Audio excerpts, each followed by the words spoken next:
General mathematics में आज हम पास पेपर सॉल्व करेंगे 2019 का, जो कि क्लास 10th फेडरल बोर्ड का ये पेपर है। इसके सब्जेक्टिव टाइप में जो लॉन्ग क्वेश्चंस का पार्ट है वो आज हम डिस्कस करेंगे। आप जैसे स्क्रीन पे देख सकते हैं कि ये जनरल मैथमेटिक्स की क्लास 10th का 2019 का ये पेपर है। सेक्शन सी को आज हमने सॉल्व करना है। सेक्शन बी और सी को सॉल्व करने के लिए टोटल टाइम जो मिलता है हमें वो 2 घंटे 40 मिनट का है।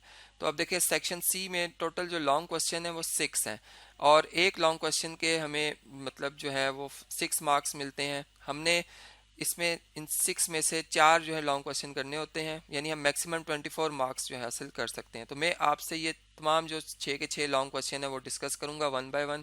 तो सबसे पहले क्वेश्चन नंबर 3 को जो है वो डिस्कस करते हैं। क्वेश्चन नंबर 3 में हमने फाइंड करनी है value x cube plus y cube की, जबकि हमें एक्स वाई की वैल्यू जो है वो 10 बताई हुई है और एक्स प्लस वाई की वैल्यू 7 बताई हुई है। अब सबसे पहले तो हम देखेंगे कौन सा फार्मूला जो है वो यहाँ पर अप्रोप्रिएट होगा इस क्वेश्चन के लिए, जो कि हमें जो इन्फॉर्मेशन बताई गई है उसके लिहाज से। तो ये जो A cube A plus B whole cube का फार्मूला है, जिसमें हम लिखते हैं A cube plus B cube plus 3ab times A plus B, वो यहाँ पर जो है वो सूट कर रहा है, क्योंकि इसमें हमें ए प्लस बी यानी ए की जगह आप एक्स और बी की जगह वाई लिख दें तो ए बी की जगह यानी एक्स वाई की जगह आप 10 पुट कर सकते हैं और एक्स प्लस वाई की जगह आप 7 पुट कर सकते हैं। तो आपकी आसानी के लिए मैंने यहाँ पर सब्स्टिट्यूशन कर दी है। अब यही जहाँ पर ए और बी लिखा था वहाँ पर एक्स और वाई आ गए हैं। तो वैल्यूज पुट करते हैं, एक्स प्लस वाई की जगह 7 और एक्स वाई की जगह 10। तो ये देख सकते हैं यहाँ पर 7 क्यूब आ जाएगा, यहाँ पर x cube plus y cube plus 3 times a b, यानी जहाँ था वहाँ एक्स वाई आया और एक्स वाई की जगह 10 लिख दिया है और एक्स प्लस वाई की जगह 7। तो अगर हम अब इन तीनों को मल्टीप्लाई करें और इसको आगे सिंप्लीफाई करें तो अब जो नेक्स्ट स्टेप आता है वो मैं आपसे स्क्रीन पर शेयर करता हूँ जी। तो इससे नेक्स्ट जो है 7 का क्यूब होता है 343, ये आ जाएगा, जबकि x cube plus y cube plus 3 into 10 30, 30 को 7 से मल्टीप्लाई करेंगे 210 आएगा। अब 210 को आप जो है वो लेफ्ट साइड पे शिफ्ट करेंगे तो यहाँ के ये माइनस हो जाएगा। 243 में से 210 को माइनस करें तो ये आ जाएगा जी रिजल्ट 133। तो इस तरीके से x cube plus y cube की जो वैल्यू है वो हमने फाइंड आउट की।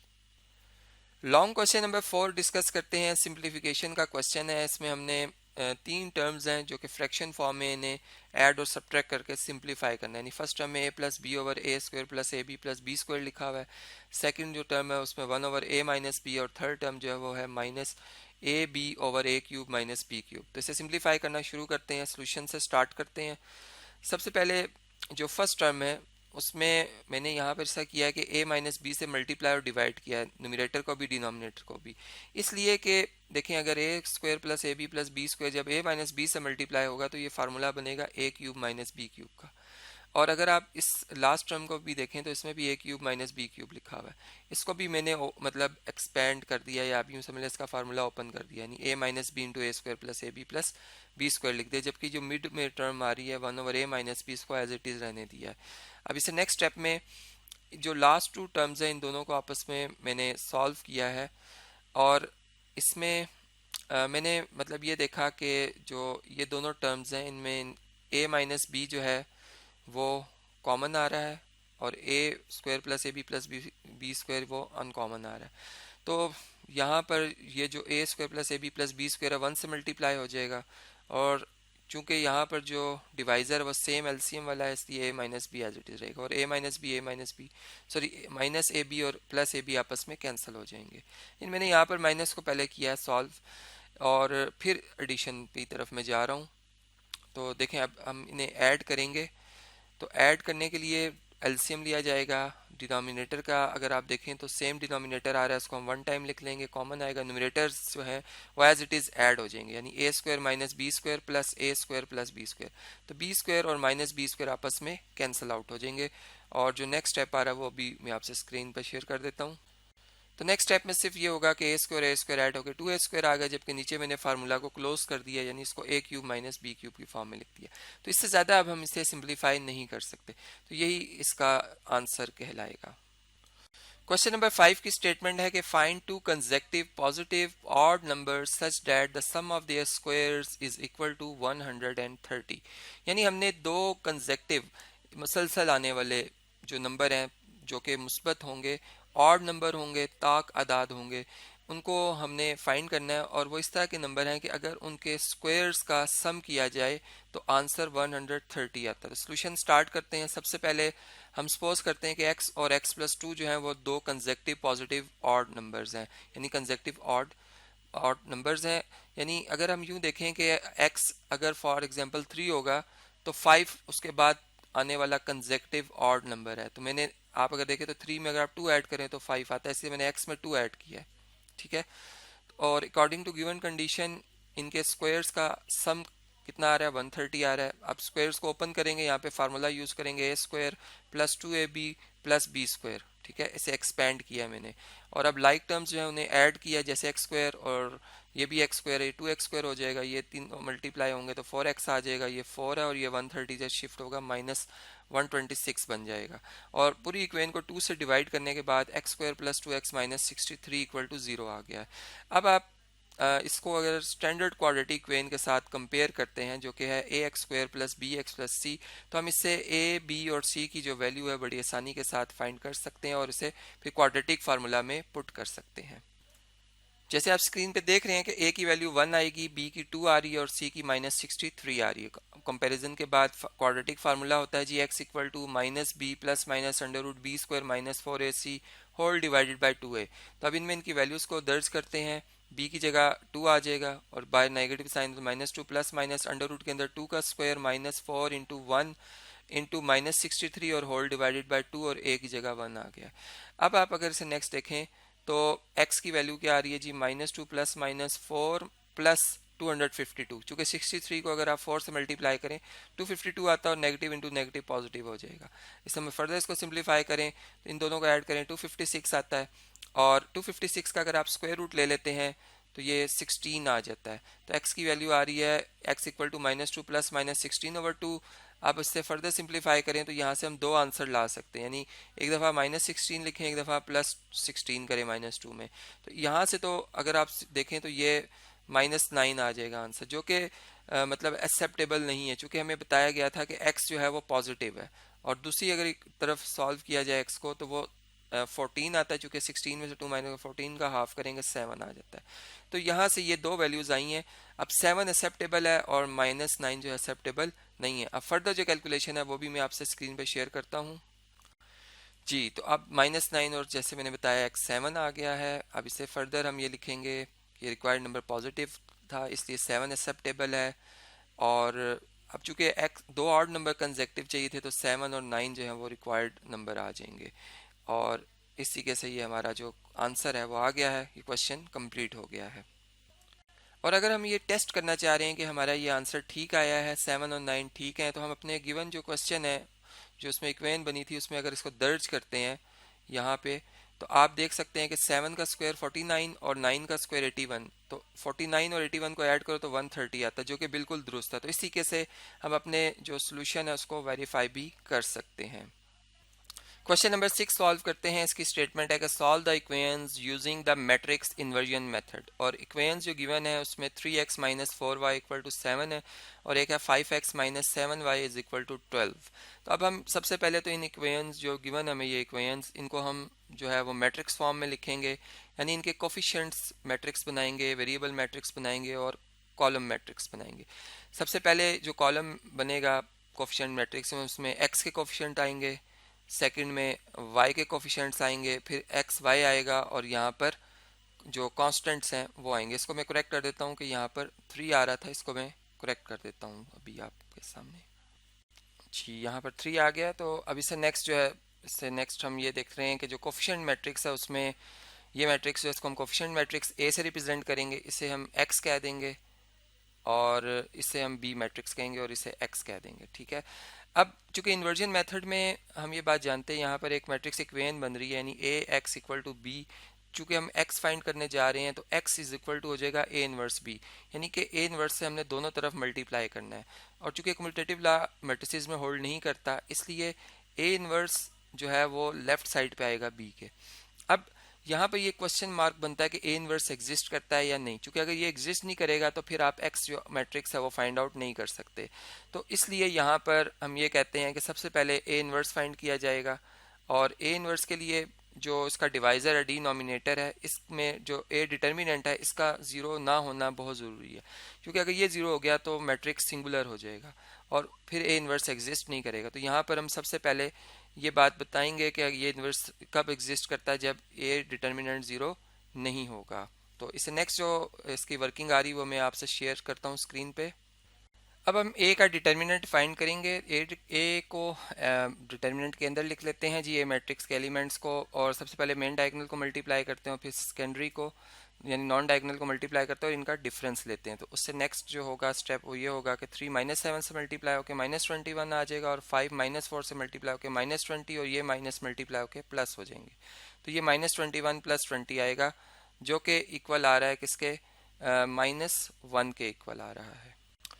तो ये वैल्यू आ गई जी -1, और इसे नेक्स्ट हम लिखेंगे कि चूंकि ये अब ज़ीरो के इक्वल नहीं है इसलिए ये नॉन सिंगुलर है मैट्रिक्स और इसका इन्वर्स एग्जिस्ट करता है। अब हम एडजॉइंट जो है मैट्रिक्स का फाइंड करेंगे। एडजॉइंट में आपको पता है कि डायगोनल एंट्रीज को बदल दिया जाता है, यानी -7 3 की जगह और 3 7 की जगह -7 की जगह आ जाएगा, जबकि नॉन डायगोनल के साइन को चेंज कर दिया जाता है, तो एडजॉइंट आ जाएगा। तो अगर हम ए इन्वर्स निकालते हैं तो जैसे मैंने बताया adjoint of A over determinant of A होता है, तो एडजॉइंट की वैल्यू आ गई ये, और डिटर्मिनेंट -1 है, तो आप मैट्रिक्स के हर एलिमेंट को -1 से डिवाइड कर देंगे, तो तमाम जो एंट्रीज हैं उनके साइन चेंज हो जाएंगे, यानी ये 7 प्लस का हो जाएगा, 4 माइनस का, 5 प्लस का और 3 माइनस का हो जाएगा। इसी के हमने ए इन्वर्स फाइंड कर लिया। अब हम इसकी जो फर्दर वर्किंग है वो मैं आपसे जो है डिस्कस करता हूँ जी। अब हम ये वैल्यूज़ जो हैं ए इनवर्स की और बी की पुट कर लेते हैं इक्वेशन नंबर 1 में। तो अब इन दोनों मैट्रिसेस को हमने मल्टीप्लाई करना है। अब 7 से मल्टीप्लाई होगा -4 12 से, और इनको जब हम प्लस करेंगे तो 49 -48 आ जाएगा। तो इससे नेक्स्ट स्टेप में आप देख सकते हैं इस तरह 5 7 से होगा और बीच में प्लस का साइन आएगा, -3 12 से होगा तो ये -36 होगा और साइन यहाँ माइनस का बन जाएगा। तो ये आप देख सकते हैं ये 49 -48 और ये 35 -36। तो इसको अगर आप सिंप्लीफाई करें तो ये यहाँ पे जो आंसर आता है यहाँ 1 आ जाएगा और यहाँ पे -1 आ जाएगा। तो ये x और y की वैल्यूज़ आ गई हैं। अब हम इन्हें वेरीफाई भी कर सकते हैं अपनी गिवन इक्वेशन में पुट करके कि हमने जो ये वैल्यूज़ निकाली हैं ये दुरुस्त हैं या गलत। जी, तो चलें आपके सामने वेरीफाई भी कर लेते हैं, इसे चेक भी कर लेते हैं। यहाँ पर x का 1 लिखेंगे तो 3 बन जाएगा, और -4 जब -1 से मल्टीप्लाई होगा तो +4 हो जाएगा, यानी 3 + 4 7। तो ये ठीक है।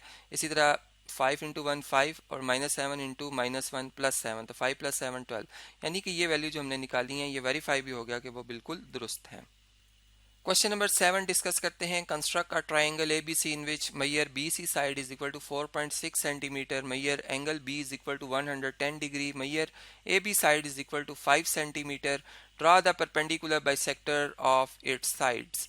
तो देखिए सोल्यूशन में हमने एक ट्राइंगल बनानी है जिसमें जो एंगल बी गिवन है वो 110 डिग्री का, जो कि हम कंपास से बनाएंगे, बल्कि सॉरी प्रोटेक्टर से बनाएंगे, चूंकि कंपास से वो एंगल बनाए जाते हैं जो 15 के टेबल में आते हैं। ठीक है, तो यहाँ पर बी पॉइंट चूंकि बी सी साइड में भी गिवन है और ए बी साइड में भी गिवन है, तो हम बी सी साइड को मतलब जो है वो पहले ड्रॉ कर लेते हैं। ठीक है, और फिर परपेंडिकुलर बाइसेक्टर वगैरह जब ट्राइंगल बन जाएगी तो इसको हम ड्रॉ करेंगे। तो चलें इसकी वर्किंग मैं आपसे शेयर करता हूँ स्क्रीन पे। ये ट्राइंगल मैंने बना ली थी लेकिन मैं आपको भी डिस्कस करता हूँ कि कैसे बनाई है। इसमें सबसे पहले हमने B C line segment draw की थी जो कि थी 4.6 सेंटीमीटर की, और बी वर्टेक्स के ऊपर मैंने इस प्रोटेक्टर को जब रखा तो ये प्रोटेक्टर यहाँ पर आकर, यानी ये अगर बेस हो बी सी तो यहाँ पर आकर ये 110 डिग्री पूरा कर रही थी। तो ये इस पे आप देख सकते हैं ये मैंने 110 डिग्री की लाइन भी लगाई हुई है, तो इससे आपको आइडिया हो जाएगा। इसको आप जब इस बी वर्टेक्स के ऊपर रखेंगे इस वर्टेक्स को, तो आप एग्जैक्ट देखेंगे ये 110 डिग्री का। और फिर बी से ए तक जो डिस्टेंस हमने रखा था 5 सेंटीमीटर का, तो मैंने रेडियस जो कंपास का है वो मतलब कंपास यहाँ मैं शेयर कर देता हूँ आपको। ये कंपास की नोक मैंने बी पॉइंट पे रखी थी और पेंसिल और कंपास के दरमियान जो फासला रखा था वो 5 सेंटीमीटर का रख के एक आर्क लगाई थी, तो ये ए पॉइंट मिल गया था मुझे। फिर ए को मैंने सी से स्केल से ज्वाइन कर दिया, तो ये ट्राइंगल ए बी सी बन गई। अब हमने राइट बाई सेक्टर्स ड्रॉ करने। राइट बाई सेक्टर कैसे ड्रॉ होते हैं?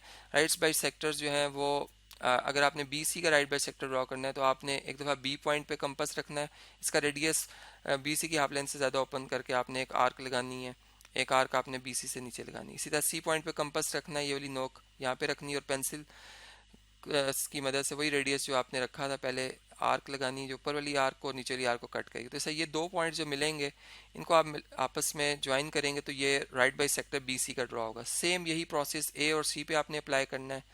सी पे रख कर एक आर्क इधर अप्लाई होगी, एक यहाँ होगी, फिर ए पे रख के ऊपर वाली आर को नीचे वाली आर को कट करेंगे तो ये राइट बाई सेक्टर ड्रॉ होगा। सेम ए बी के लिए आप ये प्रोसेस करेंगे, ठीक है। तो इस तरीके से ये राइट बाई सेक्टर ड्रॉ हो जाएंगे जो कि एक ही पॉइंट पे इंटरसेक्ट करेंगे, जिसे हम ओ पॉइंट कह देंगे। जिसे मतलब ये राइट बाई सेक्टर के पॉइंट ऑफ कॉन्करेंसी को हम कहते हैं कि ये जो है वो सर्कम सेंटर है। तो इस तरीके से ये सर्कम सेंटर जो है हम फाइंड आउट कर लेंगे। अब स्टेप्स ऑफ कंस्ट्रक्शन जो है वो आपने लिखने होते हैं, मैं यहाँ पर लिख देता हूँ। सबसे पहले आपने ट्राइंगल ड्रॉ की, उसका पूरा प्रोसेस मैंने आपको बताया। फिर आपने हर साइड का अपना अपना एक राइट बाई सेक्टर ड्रॉ करना है, और फिर जहाँ पर वो राइट बाई सेक्टर इंटरसेक्ट करते हैं उस पॉइंट ऑफ कॉन्करेंसी को आपने ओ पॉइंट कह देना है। तो इस तरीके से ये सारा जो प्रोसेस है कंस्ट्रक्शन का ये कंप्लीट हो जाता है। क्वेश्चन नंबर 8 डिस्कस करते हैं जी। इसकी स्टेटमेंट इस तरह से है कि show that the points A B C are vertices of a right angle triangle, यानी कि ये तीनों पॉइंट मिलाएं तो इससे जो ट्राइंगल की शेप बनेगी वो एक राइट एंगल ट्राइंगल की बनेगी, यानी एक ऐसी ट्राइंगल बनेगी जिसमें एक एंगल 90 डिग्री का है और दो एंगल 90 से छोटे हैं। तो चलें इस बात को चेक करते हैं, सोल्यूशन स्टार्ट करते हैं। सबसे पहले जो गिवन पॉइंट्स हैं उन्हें मैंने लिखा है।